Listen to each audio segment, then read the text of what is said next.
Hello नमस्कार मित्रांनो, मी Jayendra Sunita recipe मराठीमध्ये तुम्हा सर्वांचं स्वागत आहे। आज आहे गणपती बाप्पाचा तिसरा दिवस आणि आज आपण गणपती बाप्पासाठी करणार आहेत बिस्किटाचे मोदक। रेसिपी सोपी आहे, कुठल्याही प्रकारचा आपण गॅस वापरणार नाही आहे। चला पटकन सुरुवात करूया। आपण घेतलेले आहेत 2 पार्लेजी बिस्किटचे पुडे। आता ते आपण फोडून घेऊया।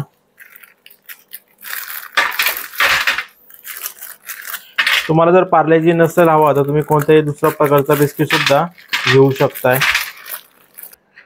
बिस्किट आपल्याला थोडे तोडून घ्यायचे आहेत, त्याला अर्धे अर्धे करून घ्या।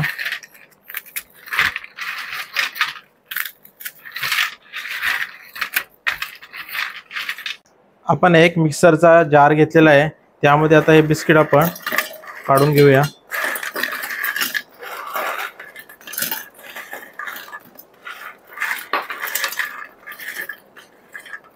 आपल्याला यामध्ये आता 4 चमच साखर टाकायची आहे।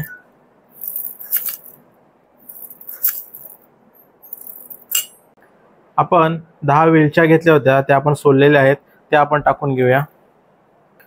आता आपण व्हॅनिलाचा इसेन्स घेतलेला आहे, तो आपण थोडासा टाकून घ्यायचा आहे।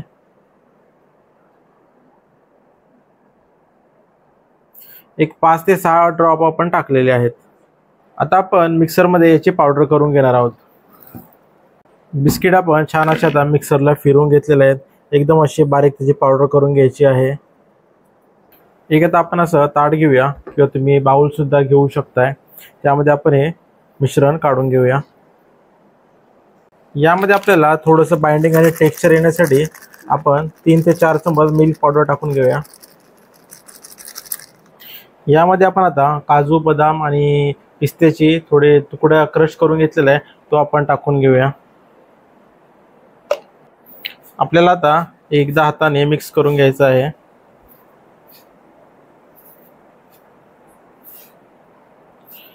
आणि आता थोडं थोडं दूध टाकून आपण ते मळून घेऊया।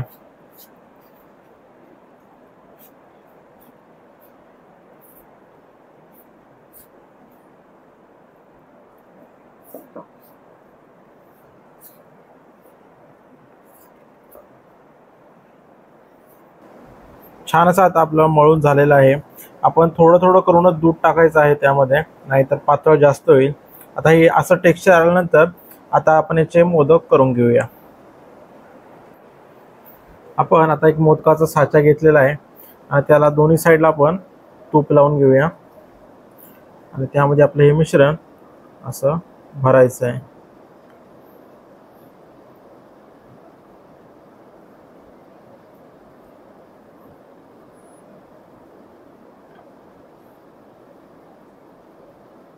आणि आता आपण हे खोलून घेऊया। पहा किती छान असा मोदक आपला तयार झालेला आहे। आपण दुसराही तसंच करून घेऊया।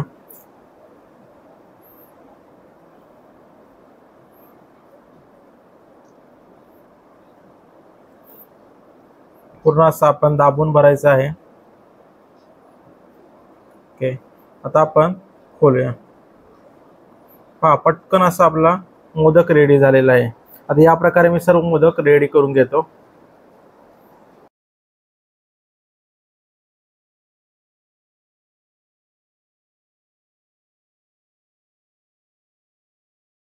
मित्रांनो, छान असे बिस्किटाचे मोदक आपले तयार झालेले आहेत।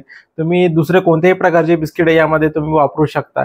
आणि आमची जर रेसिपी जर तुम्हाला आवडली असेल तर आमच्या चॅनलला तुम्ही लाईक करा, शेअर करा आणि सबस्क्राइब करायला विसरू नका। तोपर्यंत धन्यवाद। गणपती बाप्पा मोरया।